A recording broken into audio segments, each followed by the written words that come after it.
invitarles a que abran sus Biblias en el libro de Éxodo. Abran sus Biblias en el libro de Éxodo capítulo 20. El domingo pasado empezamos una nueva serie que se llama Los 10 Mandamientos de Jesús. Éxodo capítulo 20, los 10 mandamientos de Jesús. El día de hoy vamos a hablar del primer mandamiento. Éxodo capítulo 20, versículos del 1 al 3. Primer mandamiento. Y el mensaje se llama el mandamiento más importante de todos.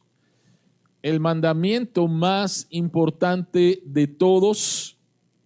Éxodo capítulo 20, versículos del 1 al 3. Esta es la palabra de Dios. Dios habló y dio a conocer todos estos mandamientos. Yo soy el Señor tu Dios. Yo te saqué de Egipto, del país donde eras esclavo.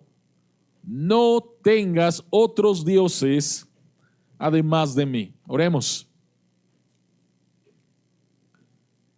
Señor, queremos pedirte nuevamente que abras nuestros ojos para ver las maravillas que hay en tu palabra, que hay en tu ley, y rogamos que tu Espíritu Santo nos guíe a toda la verdad del Evangelio, la creamos y seamos transformados. En el nombre de Jesús oramos. Amén. Por favor, por un momento imagina lo siguiente. A un grupo de universitarios aquí en México que no saben nada, absolutamente nada de los 10 mandamientos, ni siquiera saben que existen los 10 mandamientos y vienen de un contexto nada religioso, ¿ok? Entonces un grupo en una universidad aquí en México y se junta este grupo y se les dice que se les van a dar ciertos códigos morales que ellos tienen que arreglar para el bien de la sociedad, ¿ok? Y que ellos pongan en orden de prioridad estos mandamientos, estos códigos. Un grupo de universitarios en México que no sabe nada acerca de los 10 mandamientos. ¿Cuál crees que sería el primer mandamiento en prioridad?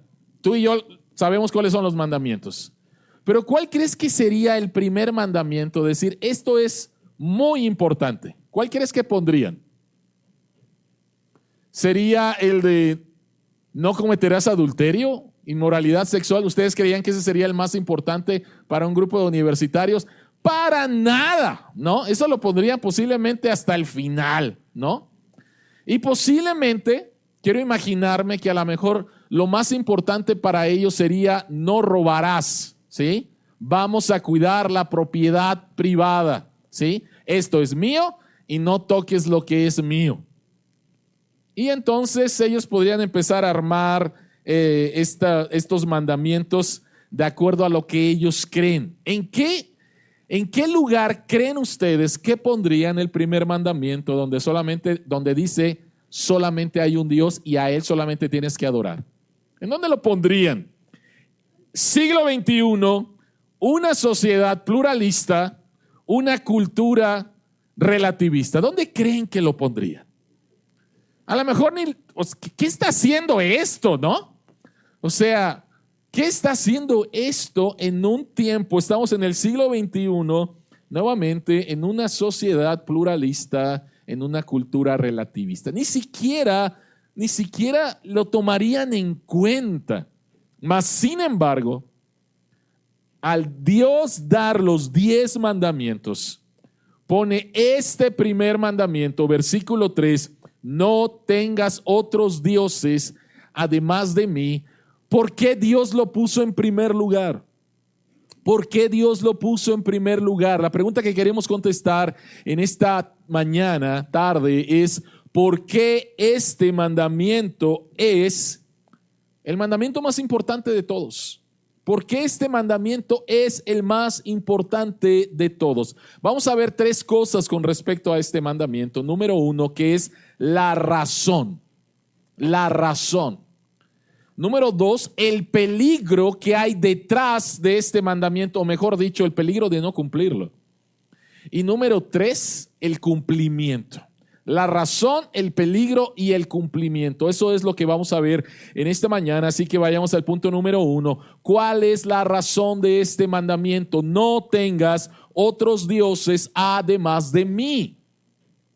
Y lo que está hablando este mandamiento lo está poniendo en un contexto de adoración. Este mandamiento tiene que ver con la adoración y la razón, y lo vamos a ver más adelante, es que el ser humano es un adorador por naturaleza. El ser humano fue creado para adorar. La pregunta no es si adoras o no adoras. La pregunta es si adoras al único Dios verdadero o estás adorando a un ídolo.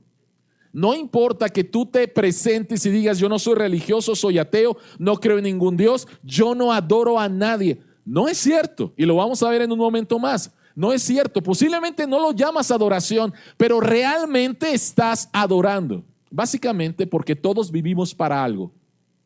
Y para lo que vives, eso es tu Dios, lo quieras llamar así o no.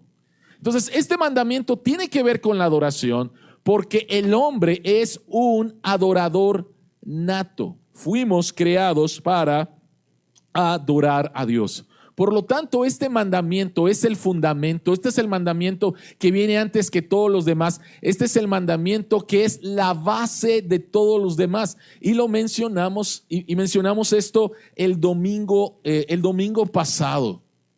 La verdad en la cual se fundamenta todos estos mandamientos es que el pueblo de Israel fue salvado para adorar al único Dios verdadero. Cuando Dios llamó a Moisés, le dice: quiero que vayas y quiero que rescates a mi pueblo de Egipto, y ustedes van a venir a este monte, el monte Sinaí, donde ahí están, y le dice: aquí me van a adorar. Entonces Dios salva para adorar, para que lo adoren. ¿En qué está basado este primer mandamiento? Número 1, está basado en lo que Dios es, y número 2, en lo que Dios ha hecho. Versículo 3, versículo 2, la primera parte: yo soy el Señor tu Dios. Yo soy el Señor tu Dios. Y es como si Dios le dijera a su pueblo: quiero que entiendas esto claramente. Yo soy el único y verdadero Dios, y entonces me rehúso a compartir mi adoración con cosa o persona alguna. ¿Por qué Dios hace eso? ¿Por qué Dios hace eso? ¿Cuál es el contexto de los 10 mandamientos? Dios acaba de sacar a su pueblo de Egipto, y de acuerdo a Ezequiel capítulo 20, los 400 años que estuvo el pueblo de Israel en Egipto, no tan solo estuvieron esclavos, sino que también estuvieron adorando dioses falsos. Ezequiel capítulo 20 dice: a cada uno de ellos le ordené que arrojara sus ídolos detestables con los que estaba obsesionado, y que no se contaminara con los malolientes ídolos de Egipto, porque yo soy el Señor su Dios. Sin embargo, ellos se rebelaron contra mí y desobedecieron, no arrojaron los ídolos con que estaban obsesionados. Interesante, ¿no? ¿Y qué es lo que Dios hace? Su pueblo está esclavizado, no tan solo una esclavitud física, sino su pueblo está esclavizado espiritualmente, adorando también a falsos dioses en Egipto. ¿Y qué es lo que Dios hace para demostrar que Él es el único Dios verdadero? Dios manda 10 plagas. Cada plaga estaba diseñada para humillar a uno de estos falsos dioses. Lo vimos en la serie que acabamos de predicar sobre el libro de Éxodo. Cada plaga fue diseñada por Dios para mostrar en primer lugar a su pueblo, en segundo lugar a Faraón, en tercer lugar al pueblo de Egipto, que solamente existe un Dios. Solamente existe un Dios. Entonces Dios le está diciendo a su pueblo que acaba de sacar de un contexto politeísta: yo soy el único Dios a quien debes de adorar. ¿Por qué Dios tiene el derecho de decir eso? Obvio, pues porque Él es Dios. Porque Él es Dios. Es como si tú fueras a un trabajo nuevo y de repente vieras todas las reglas y dijeras, ¿quién puso estas reglas? No es correcto, ¿sí? No hubo democracia. A mí no me preguntaron nada. Pues quien los puso es el dueño. Y él tiene toda la libertad de decir lo que se va a hacer con su empresa. Entonces, cuando Dios demanda y Dios dice, yo soy el único Dios verdadero, la razón por la cual lo dice es porque Él es el único Dios verdadero que merece nuestra adoración. Pero no tan solo eso. El fundamento de este mandamiento, la razón de este mandamiento no es simplemente por lo que Dios es, sino también por lo que Él ha hecho. Y la segunda parte de este versículo dice, yo te saqué de Egipto, del país donde eras esclavo. Yo te busqué, yo no te olvidé, yo te demostré que eres mi especial tesoro, yo te salvé, yo te rescaté y yo te he traído aquí para tener una relación especial contigo. Esta es la razón. La razón de este mandamiento es por lo que Dios es y por lo que Él ha hecho. Él nos ha salvado. Y por quien soy y con base a lo que he hecho, no voy a compartir mi gloria con ningún otro Dios. Dios no es una deidad que es indulgente con otras deidades. Con que a mí me adores un poquito está bien. No. Una de las metáforas que Dios utiliza para ilustrar cómo es su relación con su pueblo es la metáfora del matrimonio.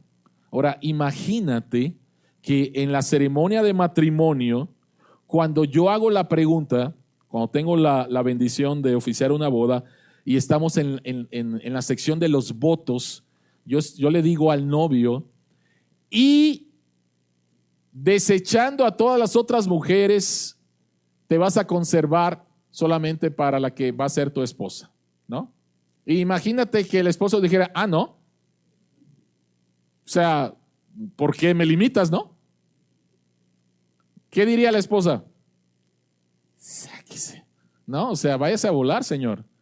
Cuando Dios dice, yo soy el único Dios, Él no dice, yo soy el primero de una larga lista. No, Dios dice, yo soy el único y no comparto mi gloria con ningún otro Dios.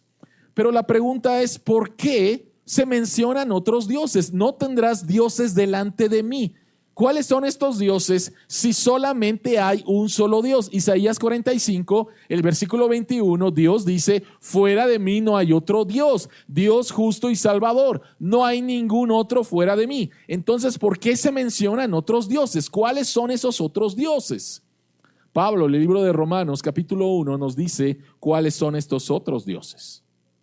Y dice que la humanidad cambió la verdad de Dios por la mentira, adorando y sirviendo a los seres creados antes que al Creador, quien es bendito por siempre. Amén. ¿Cuáles son estos otros dioses? Solamente hay un solo Dios, increado, y todos los demás es la creación.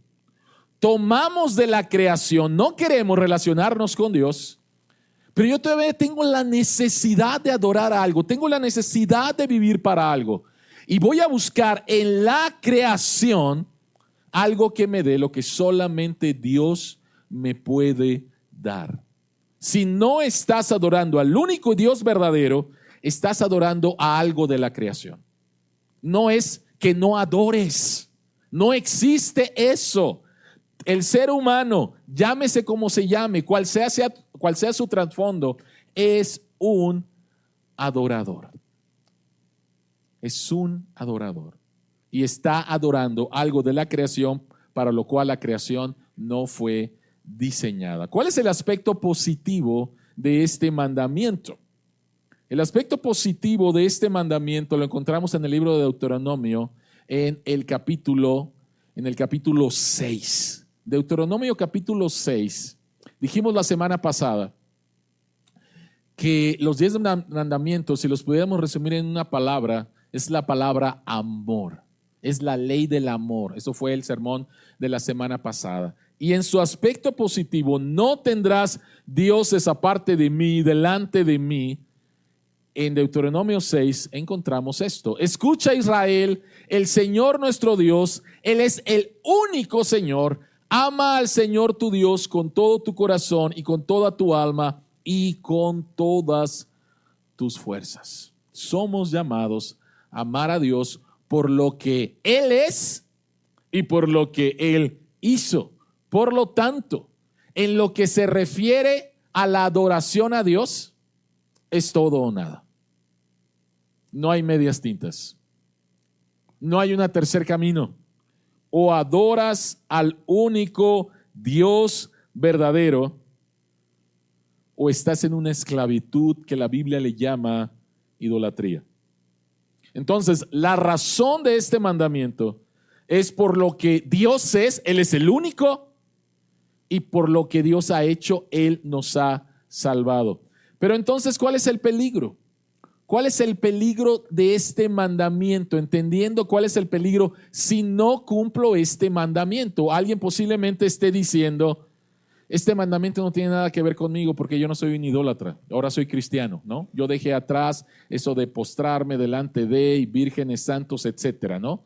O, por favor, estamos en el siglo XXI, eso de la idolatría tiene que ver con pueblos muy antiguos o con gente ignorante. Yo no soy ignorante, yo no soy un idólatra. ¿De verdad? ¿De verdad no eres un idólatra?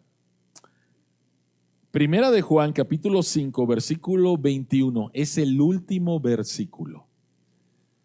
El apóstol Juan se está dirigiendo a la iglesia. Y lo interesante, lo último que él dice es, queridos hijos, apártense de los ídolos. ¿A qué se está refiriendo el apóstol Juan? Y el teólogo y reformador Juan Calvino tiene una frase que posiblemente has escuchado que dice, el corazón humano es una fábrica de ídolos. Entonces no estamos hablando de una estatua, no estamos hablando de una pintura delante de la cual te postras. Estamos hablando de algo diferente. ¿Qué significa que el corazón humano es una fábrica de ídolos? ¿De dónde viene esta frase, ídolos del corazón? Bueno, el profeta Ezequiel en el capítulo 14, el versículo 3 dice, oh hijo de hombre, estos hombres han erigido sus ídolos en sus corazones y han puesto delante de su rostro aquello que les hace caer en la iniquidad. Había un grupo de personas que se acercaron al profeta Ezequiel para decirle, queremos saber de Dios esto. Y esta es la respuesta de Dios. La respuesta de Dios, no les voy a responder, porque ellos en su corazón tienen ídolos. En su corazón tienen ídolos. Y lo que no se dan cuenta es que al estar adorando estos ídolos, están poniendo sobre su rostro algo que no les permite ver bien y están cayendo. Están haciendo cosas tontas. Están haciendo cosas que no deben de ser. Comentando este versículo bíblico, el pastor Tim Keller, que ya está en la presencia del Señor, dice lo siguiente. Dios está diciendo que el corazón toma cosas buenas como el éxito profesional, el amor, las posesiones materiales e incluso la familia y las convierte en las cosas máximas de nuestra vida. Nuestro corazón las deifica, convirtiéndolas en el centro de la vida, porque pensamos que nos pueden proporcionar importancia y seguridad, protección y realización si logramos alcanzarlas. ¿Cuál es tu ídolo? ¿Cuál es el ídolo en tu corazón? ¿Qué es lo que estás buscando que si lo consigues dices estoy realizado? Y si lo pierdes piensas que ya perdiste tu vida, no vale la pena seguir viviendo. Por eso es que estoy diciendo que el ser humano es un adorador nato. Tú vives para algo, seas religioso o no seas religioso, tú vives para algo. Y si no estás adorando al único Dios verdadero, en tu corazón hay un ídolo. En tu corazón hay un ídolo. Un ídolo es todo aquello que miras y dices en el centro de tu vida: si logro tener eso, entonces voy a sentir que mi vida tiene sentido. Entonces sabré que soy valioso. Entonces me sentiré importante y seguro. Dios no comparte su gloria con nadie. Y Dios nos llama, como leímos en Deuteronomio, a amarlo con todo nuestro corazón, con toda nuestra mente, con todas nuestras fuerzas. Y cuando no lo hacemos, entonces un ídolo ha tomado el control de nuestra vida. Hay algo en mí, hay algo que quiero, que si lo tengo, voy a ser valioso. Mi vida va a tener sentido. Voy a ser importante. Voy a vivir en seguridad. Y eso pueden ser muchísimas cosas. Por favor, cuando estamos hablando de idolatría, no estamos hablando de cosas muy feas. No. Estamos hablando de cosas buenas, los buenos regalos que Dios te ha dado, y de repente los llevas a una posición que no es lo correcto. Dios nos llama a disfrutar de lo que Él nos ha dado. Nos lo dio para disfrutarlo, para administrarlo. El problema es que lo tomamos y lo llevamos a un nivel que no es correcto. Permítanme compartir con ustedes lo que dijo el novelista David Foster Wallace.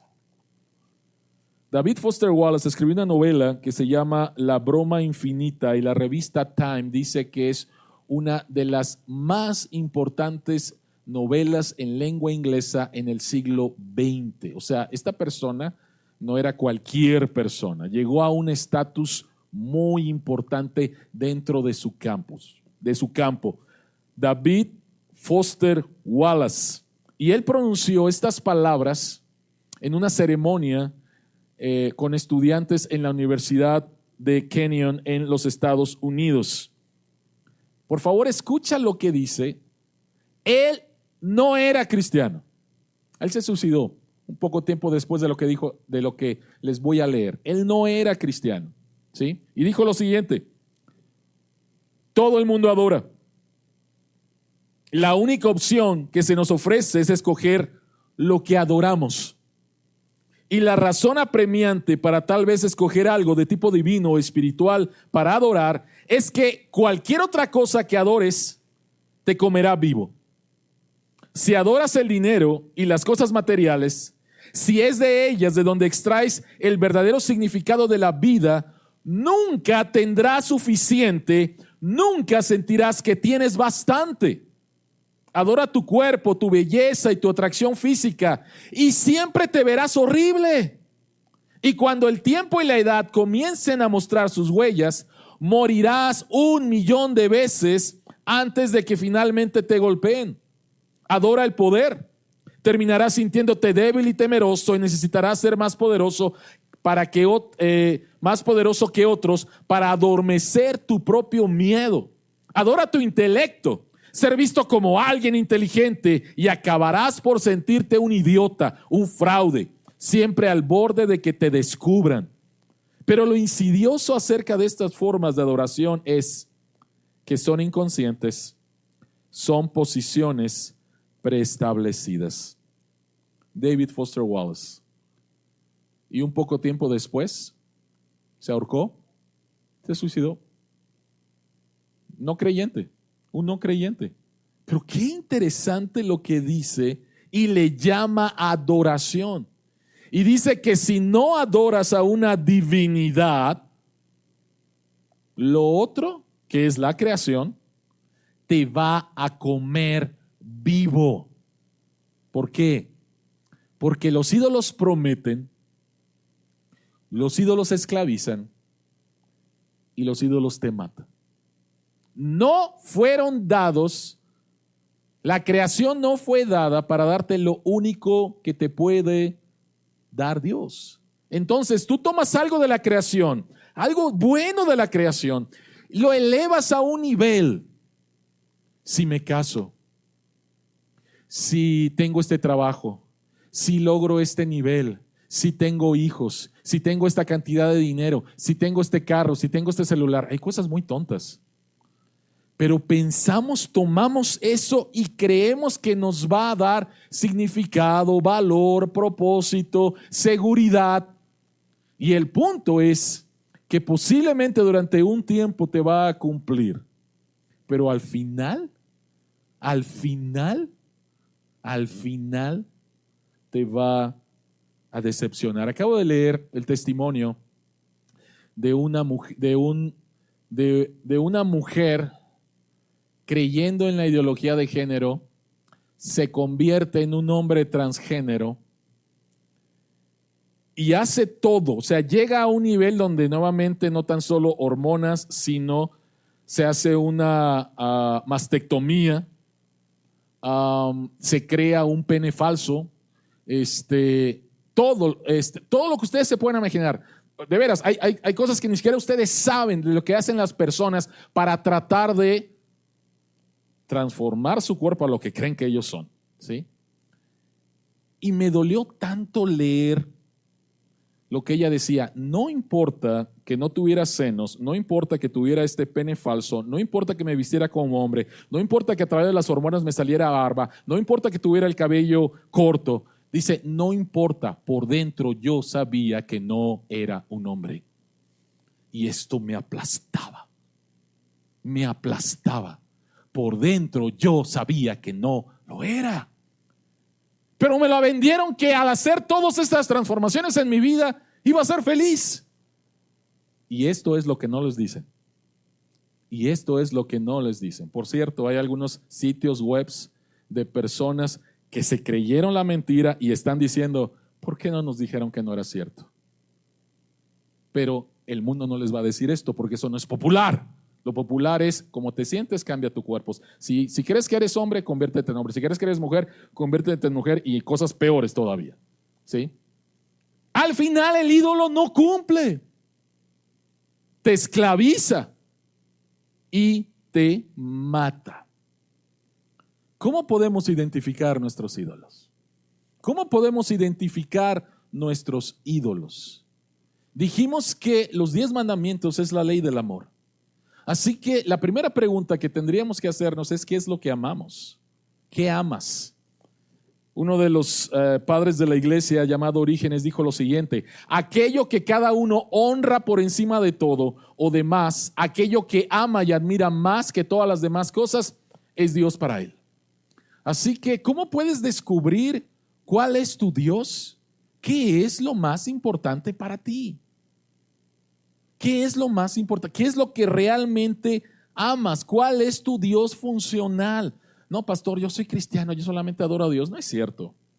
Todos los días se nos presentan una multitud de dioses clamando por nuestra fidelidad. Y en ese momento lo convertimos en nuestro Dios funcional, lo adoramos y tarde o temprano nos vamos a desilusionar. Así que, ¿qué amas? Es una buena pregunta. ¿Qué amas? ¿Qué amas? La segunda pregunta es, ¿en qué o en quién confías? Aquello a lo cual tu corazón se aferra y depende, eso es exactamente tu Dios. ¿A quién buscas cuando estás en problemas? ¿A quién buscas en tu sufrimiento? ¿A quién buscas? ¿A quién buscas? ¿A quién buscas? ¿A quién buscas? Y si no es el único Dios verdadero, ese es tu Dios funcional. Tarde o temprano te va a decepcionar. Y mientras te está esclavizando y te está esclavizando y te está esclavizando. ¿Sí? Es interesante esta cita del libro Dioses Falsos de Tim Keller. Dice, esas cosas que muchas personas llaman problemas psicológicos son simples cuestiones de idolatría. el perfeccionismo, la adicción al trabajo, la indecisión crónica, la necesidad de controlar la vida de los demás. Todas esas cosas proceden del hecho de haber convertido unas cosas buenas en ídolos que nos tiran por el suelo cuando nosotros tratamos de apaciguarlos. Una de las cosas que más me impactó cuando tomé el curso de consejería cristiana en la maestría fue encontrar esta definición de adicción. La adicción, cualquier adicción, es un desorden de adoración. Cuando lo escuché por primera vez, yo decía, ¿de qué estás hablando? Nuestro mundo dice que la adicción es una enfermedad, ¿no? Pobrecito es adicto a, ¿no? Lo tienen controlado las X, ¿no?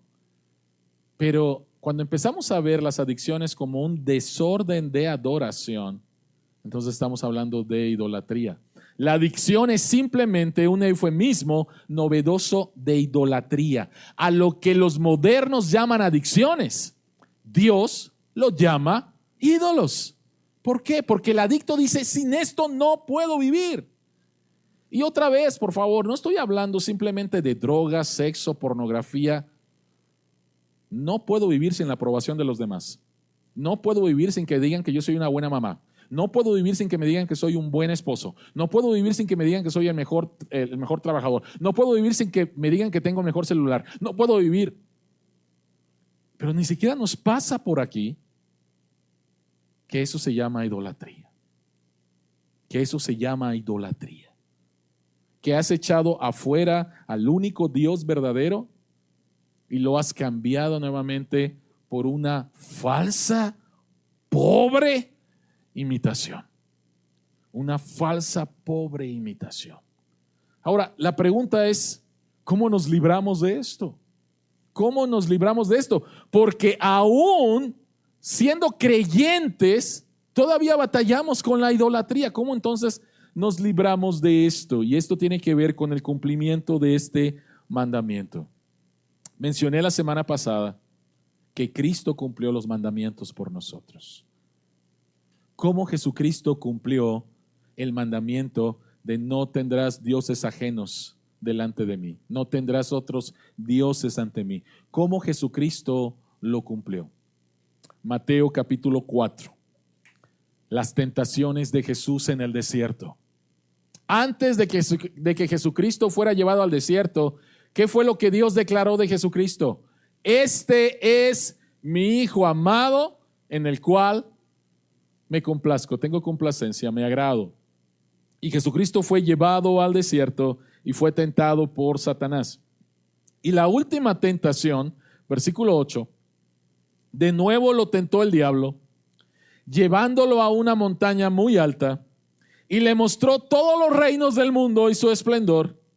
Todo esto te daré si te postras y me adoras. Si te postras y me adoras. ¿Por qué esta tentación era una tentación real para Jesús? ¿Por qué esta tentación es una tentación real para Jesús? Esta tentación es la primera tentación de Génesis capítulo 3. Es la primera tentación. Dios había puesto a Adán y Eva por encima de toda su creación. Y Dios había puesto a Adán y Eva ahí para ser los administradores. Administren todo. Es de ustedes. Administren. ¿Sí? Crean cultura. Yo se los he dado. Y ahí está en el pináculo de la creación de Dios, el hombre y la mujer. Y se presenta Satanás y los engaña. Pero el engaño posiblemente más fuerte es: ustedes pueden ser como Dios. A Dios no hay que adorar, a Dios hay que envidiarlo. A Dios no hay que servirlo, a Dios hay que boicotearlo. Y tú puedes llegar a un nivel en el cual tú puedes ser Dios, puedes tener una autoridad mayor. Dios te dio la autoridad sobre toda la creación. Yo puedo darte una autoridad más grande. Y nuestros primeros padres creyeron la mentira e inmediatamente se dieron cuenta de la mentira tan grande y del desastre que habían hecho. Eso fue en un jardín, en el Edén, en el paraíso. Jesucristo está en el desierto. La Biblia le llama a Jesucristo el segundo Adán. El primer Adán cayó y Jesucristo el primer Adán cayó, el representante de la humanidad cayó y Jesucristo se presenta como el nuevo representante. Y Satanás le dice: Jesucristo, yo te voy a dar todo, pero no tienes que ir a la cruz. No tienes que ir a la cruz, no tienes que sufrir. Solamente lo único que tienes que hacer es postrarte y adorarme. Te voy a dar la gloria sin el sufrimiento, Jesús. ¿Por qué tienes que ir a la cruz? ¿Por qué tienes que ir a la cruz? ¿Por qué tienes que morir por aquellos que ni siquiera te aman? ¿Sí? Yo te voy a dar la gloria. Al final vas a recibir gloria, ¿no? O sea, pero tienes que pasar por la cruz. Yo te doy la gloria sin la cruz. Y Jesucristo como hombre, como nuestro representante, como el segundo Adán, versículo 10, vete, Satanás, le dijo Jesús, y cita las Escrituras, porque escrito está: adora al Señor tu Dios y sírvele solamente a Él. Jesucristo como nuestro representante ejerce la autoridad sobre Satanás y Satanás se va. Él vence la tentación, vive la vida que tú y yo no podíamos vivir, una vida perfecta en obediencia por amor a su Padre, y va a la cruz a sufrir las consecuencias de que nosotros hemos quebrantado todos los mandamientos. Y es la única manera en la cual tú y yo nos podíamos salvar. Jesucristo hizo lo que tú y yo no podíamos hacer. Jesucristo venció en donde nuestro primer representante fracasó. Y Él entonces pone a Dios donde está Dios y donde debe de estar siempre Dios. Él es el único que merece nuestra adoración por lo que Él es, por lo que Él ha hecho. Vivimos en una cultura, mencioné al principio, en una cultura pluralista, donde el principal mandamiento es, o uno de los principales mandamientos puede ser, tienes que ser relativista. Esto significa no hay verdad. Y la única manera en la cual podemos vivir en una cultura pluralista es teniendo como base que no hay verdad. Y por lo tanto todo mundo puede creer lo que se le pegue su gana, no hay ningún problema. Pero Jesucristo viene y dice lo siguiente en Juan capítulo 14, versículo 6. Yo soy el camino, la verdad y la vida. Nadie llega al Padre si no es por mí. ¿Qué es lo que dice Jesús? ¿Qué es lo que dice Jesús? Yo soy el único camino. Y esto el día de hoy choca, esto es terrible, esto es políticamente incorrecto, esto es una cerrazón, esto está mal. Pero esto es lo que Jesucristo dijo. Yo soy el único camino al Padre. Mahoma no lo dijo, Buda no lo dijo, Moisés no lo dijo, Confucio no lo dijo. Todos ellos apuntaban a una verdad externa. Jesucristo apuntó a sí mismo. Yo soy el único camino a Dios. Soy el único camino a Dios. Jesucristo vuelve a recordarnos, solamente hay un Dios. No tendrás dioses ajenos delante de mí. Yo lo soy. Y mira lo que hice por ti. Mira lo que hice por ti. Y este Dios verdadero, Jesucristo, es el único Señor que si lo encontramos nos puede satisfacer realmente, porque Él es Dios y fuimos creados para Él, no es un ídolo. Y si le fallamos, nos puede perdonar realmente. Si lo encontramos, nos arrepentimos de nuestras idolatrías, confiamos en Él, te va a satisfacer realmente. Y en la historia de 2000 años de cristianismo, puedes encontrar hombres, mujeres, jóvenes, niños, de toda clase de culturas, ricos, pobres, estudiosos, no estudiosos, que han encontrado esta verdad.